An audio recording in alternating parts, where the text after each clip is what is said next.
Okay, so good day everyone. This is Jason Santos, your practical research teacher. And for today, we are still in module 5 of practical research. And this is all about data collection, presentation, and analysis. And on its activity for Observe Me, there's a question here. What type of observations is illustrated in the following observation notes? Write the letter of your choice in the space provided before the number. So you have several choices between A, B, C, and D as a complete observer, B, observer as participant, C, participant as observer, or D, complete participant. So um, before we answer this, first we must try to understand ano-ano ba yung mga different roles. No? Ano ba yung roles of a researcher during a participant observation? Um, the above this is actually a discussion about observation, and in the past, practical research 1 and practical research 2, I have discussed thoroughly yung cases of controlled observation, natural observation, and participant.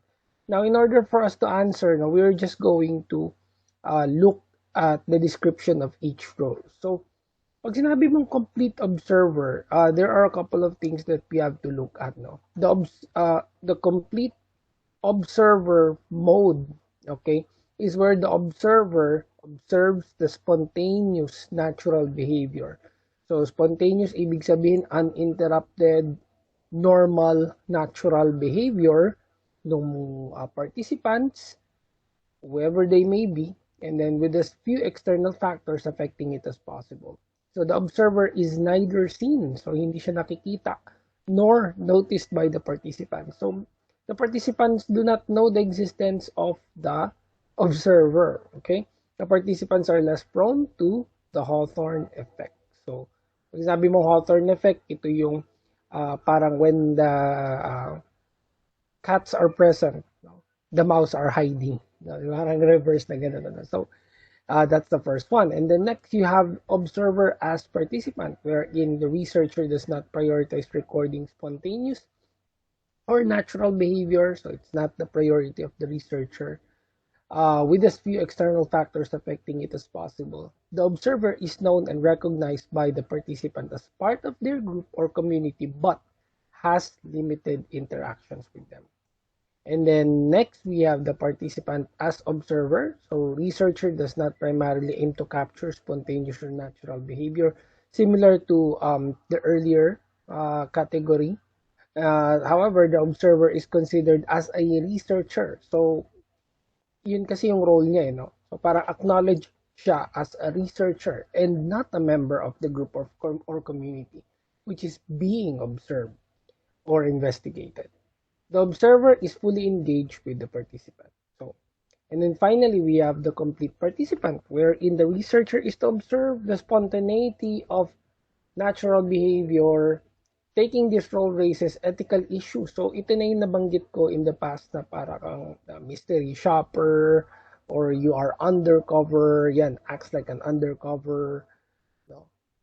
Pero in reality, what you are doing is observing. Pero nagpapanggap ka that you are a member of the community. So, now that we have all of these things, we will be able to answer the questions. Okay? So, let's go to the answers. So, here are the answers. So, number 1, a doctor watching a patient's reaction to a medication. So, ang answer natin dito is participant as observer. So, nandun siya, and ano ba yung participant as observer? The observer is considered a researcher and not a member of the group. So, hindi naman siya patient, no? Ang role na dyan is to observe. Okay? The role ng participant is just to observe. Okay? Hindi din naman siya after spontaneous or natural behavior. Okay? However, the doctor is fully engaged with the participant. Of course, kasi gusto niya makita yung effect no? ng medication, whether it's working on or not. So, letters yan. Ano? And number two, the pilots watching their monitors for airplane movements and locations is letter A, complete observer. Okay? Because it would fall in this category na the observer is neither seen nor noticed by the participant. So wala naman, well, these are inanimate objects. Eh. So airplane movements, locations, whoever might be on those locations or maneuvering the movements, no, of the airplane, fully unaware of the pilots watching their monitor. So ayun, ano, this is going to be this will fall under complete observation. Ano? Kasi inanimate objects yung pinag-uusapan natin dito. Similar to number 3, a biology teacher recording the daily data on bacteria growth at the biolaboratory. So ano bang alam ng uh, uh, bacteria sa existence ng isang biology teacher? So of course, this is going to be complete observer. So nandun siya, inobserbahan niya kung paano nag-grow yung bacteria. So ang role niya lang is to fully see spontaneous and natural behavior. So next, we have 4, a guidance counselor watching a friend's reaction to her barkada's confession. So here, we have an answer which is observer as a participant. Bakit observer as a participant? The observer is known and recognized by the participant as part of the group. So let's say this is a group of guidance counseling, ano? And the counselor is observed, no, as part of the group. Okay, and meron siyang limited interactions with them, no? Very limited lang kasi ang role niya lang is to observe.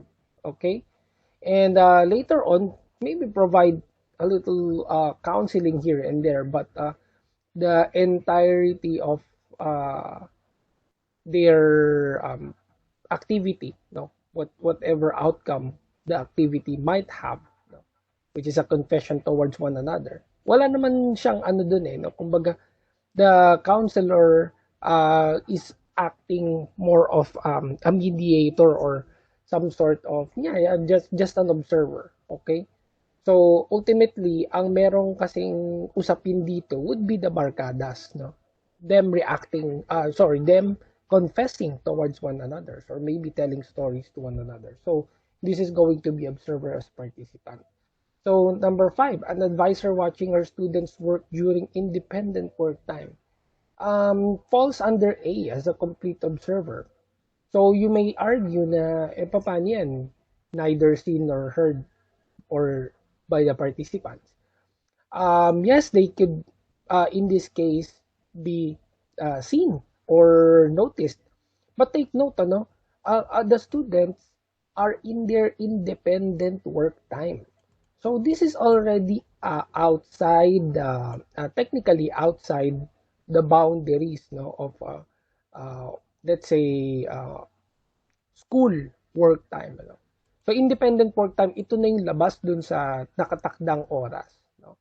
However, the advisor is still watching her students, no, for whatever reason. Baka gusto lang niya makita kung ginagawa ba talaga nila ng maayos or hindi. No. So in that mode, the teacher is doing a complete observation, no? Complete observer lang siya. Hindi siya nandun participating, it's as if nasa klase tayo. Kasi independent work time yan eh. Labas na yan dun sa oras ng kanilang klase. In our case ngayon, whether it's synchronous tapos may asynchronous, di ba? Yeah, asynchronous. And then after that, may consultation time. And after that, no, you do it on your own. Okay? So, during face-to-face, pwede yung uh, makita pa ng advisor whether they are doing it or not. So, that's my answer for number 5. Number 6, B, observer as participant. Okay? An online tutorial company manager observing the conversation of the interviewer and the applicant to determine the quality of their performance. So here, kasali siya, participating in a way because they are in the same company. Okay? But Ito parang sa trabaho ko yun eh, quality assurance. Okay? The role of the person here is to observe, no? To critique, to give um, parang some sort of a checking, no? Do some sort of a checking on the quality. Okay? Kaya nga, yan yung quality assessment or QA sa mga offices, sa mga companies. Ano yan eh, regular yan na ginagawa at normal yan, ano. So on those cases, no, they act as an observer, even though they are part of the community or part of the group. So seven, um, a principal observing a math teacher gives a lesson to her class to evaluate her performance as an educator. So, in that given scenario, no, the principal becomes a part, no, of the class kasi syempre kailan ka ba pwedeng magbigay ng observation sa teacher? During the class yan eh, no? Hindi mo naman siya pwedeng i-observe sa mga time na wala siya klase. So, technically, at that time, kasali siya, nandun siya, no? And later on, magbibigay siya ng kanyang uh, evaluation. Okay?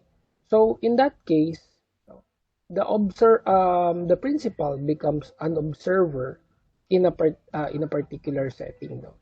Observes and therefore later gives uh, his or her evaluation of how the teacher taught the class. Yung handling niya, yung classroom management, whether na-follow ba yung lesson, so on and so forth. Okay? 8, a parent is watching her children interact with other children on the playground. So, again, ito hindi naman natin masasabi na the children does not know the existence of the parent. Of course, hindi totoo yun. No? But in that case, no, they are being spontaneous and natural. No? Kasi alam mo naman yung mga children, they are playing with one another. No? They could care less kung ano yung ginagawa ng parents nila. But makakita ka ba ng children na magpapanggap silang maglaro dahil alam nila nanonood yung parents nila? No. They would really play.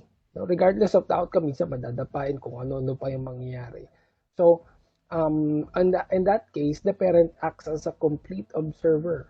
Okay? Gusto niya makita what's going to happen. No? And the environment in that scenario most of the time are spontaneous and natural. So, complete observer mode ang tawag doon. Ano? Number 9, an actress is watching her movie premiere unfold on the big screen. In this case, no, the observer acts as a participant. Okay? And then number 10, a group of grade 12 students went to BIFAR to perform certain duties as what the workers are doing. So in this case, no, sabi dito kasi, the researcher does not primarily aim to capture the spontaneous or natural event. The observer is considered as a researcher. Okay? So, dito, sa case na to, yung grade 12 students, when they went to BIFAR, alam ng mga taga BIFAR that they are there to perform their duties as a researcher. So, in that case, the answer will be letter C, no? Participant as an observer. So, again, ano, medyo mahirap and tricky itong activity number 4. Lalo na kung hindi ka pa nakapag-experience na mag-research, no? Or you're just learning this theoretically, wala ka pang experience. And other people might have different interpretations and may pwedeng magkaroon ng variation sa answers natin. As long as you can justify that, that's okay. Ano? But yeah, for me, these are the best options among the given the situation in this module. Okay, so yun. If you have other thoughts or concerns, let me know. No, just put it down in the comment section. So, yan. I hope you have learned something from this very short discussion. Ano? And watch out as I give answers to other questions and activities under Module 5. So with that, thank you so much, and I will see you on the next video.